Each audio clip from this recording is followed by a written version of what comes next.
Bismillahirrahmanirrahim. Assalamualaikum warahmatullahi wabarakatuh. Selamat pagi anak-anak, bagaimana kabar kalian? Sehat-sehat selalu kan? Nah, pada pertemuan kali ini kita akan melanjutkan kembali pelajaran kita tentang bilangan bulat. Nah, kita akan belajar tentang operasi penjumlahan dan pengurangan pada bilangan bulat. Tetapi sebelumnya, kita lihat dulu konsep bilangan bulat. Yang terdiri dari 0, bilangan positif, dan bilangan negatif. Pada garis bilangan, nilai bilangan bulat semakin ke kanan nilainya semakin besar. Sedangkan nilai bilangan bulat semakin ke kiri nilainya semakin kecil. Nah, sekarang kita mulai mengenai operasi penjumlahan dan pengurangan bilangan bulat. Yang pertama, penjumlahan bilangan bulat. Positif ditambah positif hasilnya positif. Kemudian negatif ditambah positif hasilnya bisa positif atau bisa negatif. Selanjutnya, positif ditambah negatif hasilnya bisa positif juga bisa negatif. Negatif ditambah negatif hasilnya negatif. Nah, untuk lebih jelasnya Ibu akan memberikan contoh. 5 ditambah 4, jika tandanya sama maka angkanya dijumlahkan. Nah, tandanya disesuaikan dengan kedua bilangan. Nah, maka di sini 5 ditambah 4 sama dengan 9. Kemudian contoh yang kedua, negatif 4 ditambah 8. Langkah pertamanya, kita cari selisih kedua angka dengan cara mengurangi. Angka yang besar dikurangi angka yang kecil. 8 dikurangi 4 sama dengan 4. Nah, kemudian kita lihat soal.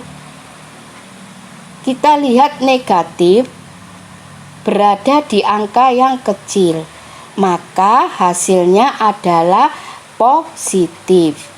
Nah, sehingga negatif 4 ditambah 8 sama dengan 4. Contoh yang ketiga, 4 ditambah negatif 8. Cara mengerjakannya sama. Pertama, kita cari selisih kedua angka dengan cara mengurangi. 8 ditambah 4 sama dengan 4.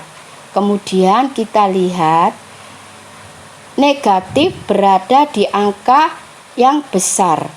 Nah, maka hasilnya adalah positif. Sehingga 4 ditambah negatif 8 sama dengan negatif 4.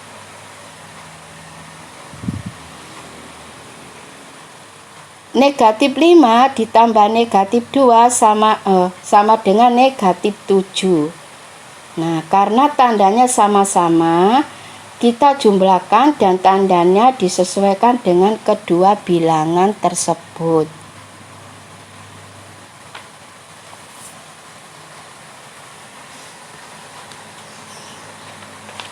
Yang kedua, pengurangan bilangan bulat.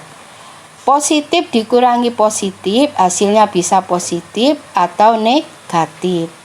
Negatif dikurangi positif, hasilnya bisa positif atau negatif. Positif dikurangi negatif, hasilnya positif. Negatif dikurangi negatif, hasilnya bisa positif atau negatif. Contoh, 7 dikurangi 12. Caranya, angka yang besar dikurangi angka yang kecil. 12 dikurangi 7 kan sama dengan 5. Kemudian tandanya mengikuti angka yang besar. Jadi 7 dikurangi 12 sama dengan negatif 5. Contoh yang kedua, negatif 10 dikurangi 5. Soal ini boleh kita ubah menjadi negatif 10 ditambah negatif 5. Istilahnya kita punya hutang 10 ditambah hutang lagi 5, maka hutangnya kan lebih banyak. Nah, sehingga negatif 10 ditambah negatif 5 sama dengan negatif 15. Contoh berikutnya, 8 dikurangi negatif 3. Pada soal tersebut, tanda min yang berdekatan bisa menjadi positif. Jadi kalau kita ubah, angka 8-nya tetap kita tulis, ditambah 3 sama dengan 11. Nah, maka 8 dikurangi min 3 sama dengan 11. Kemudian contoh berikutnya, min 6 dikurangi min 3. Nah, seperti contoh yang tadi, min yang berdekatan bisa menjadi positif, tetapi min yang di depannya tetap tidak berubah, sehingga min 6 ditambah 3 sama dengan min 3. Kalau kita masukkan ke dalam soal, min 6 dikurangi min 3 hasilnya sama dengan min 3. Nah, anak-anak, demikianlah materi yang Ibu sampaikan, mudah-mudahan bermanfaat. Saya akhiri sampai di sini. Wassalamualaikum warahmatullahi wabarakatuh.